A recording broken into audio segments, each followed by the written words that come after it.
Technology changes every day, but some things never change. Mississippi Gulf Coast Community College knows you want affordable tuition, user-friendliness, and great instructors. They deliver information on demand. They're experts in their field. And they're your link to a social network of personal communication. Seems the more things change, the more things remain the same. Mississippi Gulf Coast Community College. Real-time education just for you. And welcome back to Bulldog Blitz. So we went back to the future, and now we're back in the present, Coach. And that means we're going to take a look at last night's game against Southwest, a division opener only 5 days after the Itawamba game. The good thing coming out, the crowd was really pumped up, and it had to feel great to be back home. It did. It was good to be back home. You know, after being on the road the first two games, it's always great to get back into the confines of ALMA Memorial Stadium and play in front of the home fans and the home band, and all the mamas and daddies got to watch our children play. So that's always a positive, and we've been pretty successful at home, and it's great to get back to Perkinston.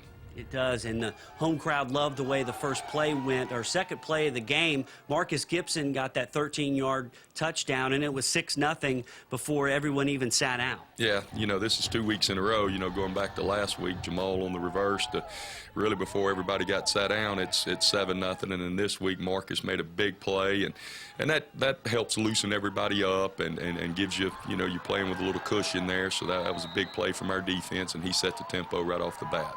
Now, Sean Broccoli missed the extra point, but he came back big time a little bit later, hitting that school record 55-yard field goal, making it 9-0. Then he hit a 41-yarder, making it 12-0. He had the wind behind him, so you knew he had a shot at that 55-yarder, and both those were right down the pipe. Yeah. Sean's got a tremendous leg. I mean, he's got an NFL leg, and you know, he hit the 55-yarder, which you know, typically Sean, he's good from anywhere, 63, 64 in. You can let him try it. And he's got a great chance to make it, and he drilled that 55-yarder, which was big. That gave us, with the missed extra point, 6-0 lead. That's not a full touchdown lead, and then, the long field goal gave us a little more breathing room and made us feel a little more comfortable. And right after that, it's 12-0. Southwest gets that long kickoff return, and suddenly their momentum kicks in. 3 or 4 plays later, they score on a touchdown. It's 12-7. I heard some of the guys on the sideline saying we thought it might be a war this week, and sure enough, at that point it was. It was. Southwest is loaded with a lot of great athletes. They've really got some outstanding skill people. Their number 3 and number 4 wide receivers are excellent football players, and are being recruited by a lot of people. So they're a very, very dangerous bunch over there, and they tightened it back down and, cut it to a 5-point lead, and they're a good football team. Really proud of the way the defense played, though, to keep them in check in the first half. We did give up the 1 touchdown after the kickoff return, but we kept them in check for a good part of the night. They did, and at that point, that was really kind of a gut check for the team, and they responded late in the second quarter. A really long drive. Kevin Helms had a 22-yard catch, and then after that we had some good runs, a few good pass plays. Greg Jenkins showed up, and then just before halftime he hits Helms on that touchdown, 19-7. It was a really a needed drive at that time. It was. In the first half offensively we never got into a rhythm until that last drive. I mean, we would after looking at the film, we did some good things, but then we'd have a penalty or drop a ball or miss an assignment. I mean, it was just spitting and sputtering the whole first half. And finally, we got into a rhythm right there before the half. Kevin made 2 big plays and good throws from Greg and some good blocking up front, and finally generated a little rhythm right before the half, and that gave us a little breathing room going into halftime. In the third quarter, another great drive, capped off by that Vic Ballard touchdown run. That was in the jumbo package, and that had to make you feel good. Not only you get the first down, you get another touchdown to really open it up. Yeah. And one thing it's shown me is that, Vic pretty much, he's had some big plays. Whenever we give him the football, usually some good things happen. And Vic, good blocking up front, good lead block by Aaron Nelson, and Chris White and the offensive line did a good job, and then Vic broke a tackle and took it to the house, and I was glad to see that. We needed some explosive plays, and Vic gave us that.